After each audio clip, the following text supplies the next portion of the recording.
Thanks for joining us. I'm Lance Fieser. The state legislature's Joint Finance Committee wrapped up its work on the state budget, approving a big income tax cut and a big cut to the UW system. The income tax cut plan would condense the state from 4 to 3 brackets. Taxes would drop the most for upper and middle incomes.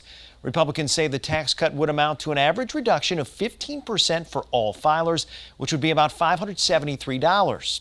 The Republican plan also cuts the UW system's budget by $32 million. GOP lawmakers specifically want those cuts geared towards diversity, equity, and inclusion spending, calling for 188 DEI positions to be eliminated. Joint Finance Republicans say the overall budget invests in areas that are important to the people of Wisconsin. Democrats disagree. We believe this is a historic budget.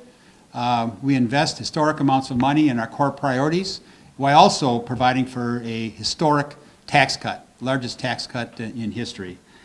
It is misguided priorities entirely that we've seen up and down this budget. And the fact that people are going to lose their jobs and multimillionaires are going to make an additional $1.8 million because of this is an absolute shame.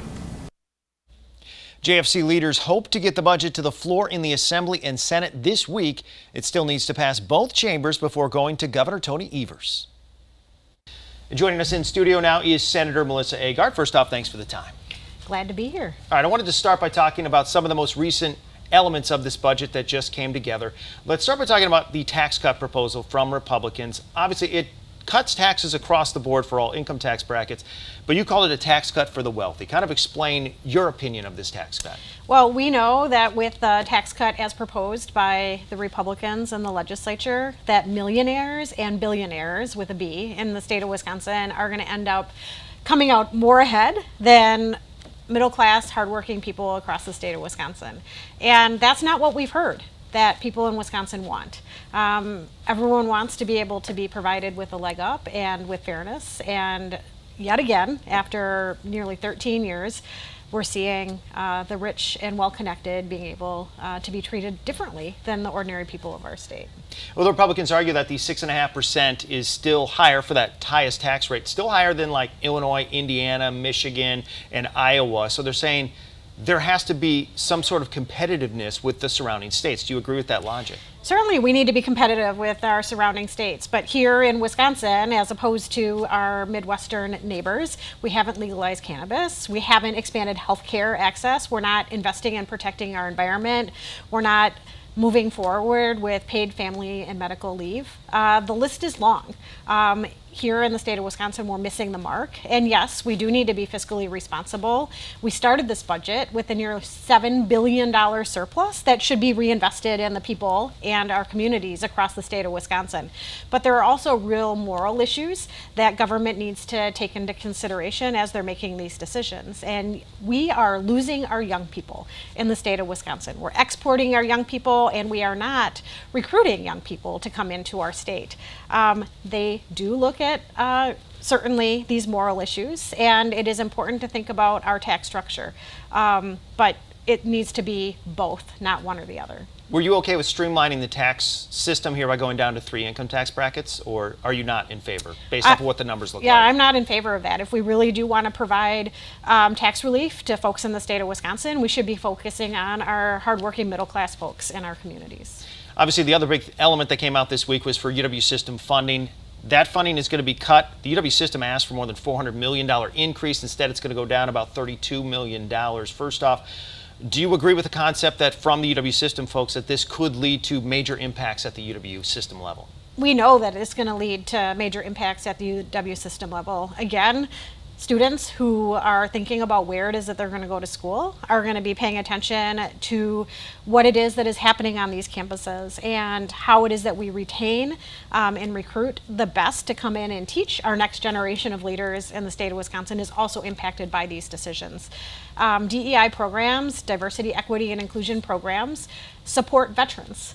They support returning folks who are coming back in as adult learners. They support folks with disabilities being able to come in.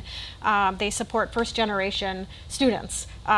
This is important. DEI is something that major corporations are investing in right now because they know that it is good for business, and it is short-sighted, wrong, and harmful to the state of Wisconsin that my Republican colleagues aren't looking at the facts not looking at the science and realizing that this is going to have a real negative impact on the Wisconsin idea and the future of our state. You mentioned DEI. Obviously, that was a big topic, not only for the UW system funding, it became a topic for some of the city of Milwaukee provisions.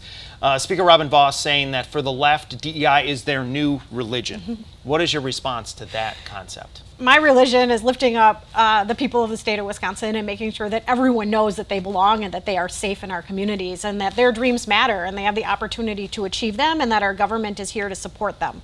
It is not to splinter people off. I think it is really disappointing that Speaker Vos doesn't understand that, again, even major corporations, our business partners, leaders across the world and our nation know that DEI is something that lifts up communities and makes communities strong. And Wisconsin is going to be paying a price for generations because of his short-sightedness. This is harmful and reckless to the future of our state. Obviously, the Budget Writing Committee's work is over. This now goes to the legislature, which is controlled by Republicans. So looking forward into this process and how it moves forward, what do you expect the governor to do? Because that's kind of the next big question. Yeah, so the governor certainly put some flag posts down through the budget process. It's going to be interesting as we continue to go through the budget. You know, certainly we've had the Budget Writing Committee voting on their motions, but we haven't seen that final budget actually delivered to us. We're anticipating that will come before the legislature next week, likely to the Senate on Wednesday, the Assembly either on Tuesday or Thursday, and then the governor's going to have a big decision to make. He has worked hard traveling around the state of Wisconsin for over 4 years, listening to what matters best to the people of the state of Wisconsin. He took that to heart and crafted a budget that really lifts up all of the people of the state of Wisconsin. And it's disappointing with over $7 billion surplus, or close to a $7 billion surplus here in the state of Wisconsin, that my Republican colleagues are more intent on stripping away what matters to people so that they can make their political points as opposed to lifting up the people of Wisconsin.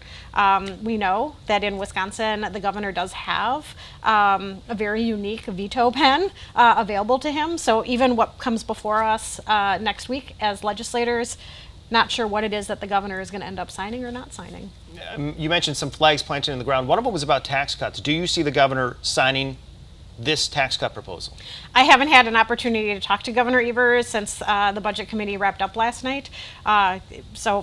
If I have an opportunity to meet with him, that certainly will be one of my questions. But you know, he also was very clear about supporting our kids through the Child Care Counts program, legalizing cannabis in the state of Wisconsin, expanding health care, making sure that we are creating a state that lifts up the values of all of the people and making sure that we are all as safe as possible. And I would say that my Republican colleagues have missed the mark in many ways. There was compromise on the shared revenue aspect of this and the K-12 education, but you mentioned there are other elements of this that you would have liked to seen included or maybe excluded from this budget. In totality, how was this process, I guess, played out from your perspective? Yeah, so this was a wild budget process. It felt a little bit like a blender in the Capitol building. Typically, the budget is one bill that moves through the Capitol building through the Joint Finance Committee, and Republicans this year splintered it off into many pieces of standalone legislation, some of them that aren't even coming forward. We're going to continue having conversations up through fall. I prefer the budget process when we are actually looking at the budget as a whole, as opposed to moving pieces of it through smaller committees. I think it was a pretty wild ride. Legislators are feeling pretty fatigued. I think it's hard for the people of Wisconsin to be able to follow actually what was happening through this budget process. And there's a lot of dots that need to be connected before we're going to be able to go on the floor next week and decide how it is that we're going to be voting. All right, Senator Melissa Agard, I want to thank you so much for the time here today. Thank you very much.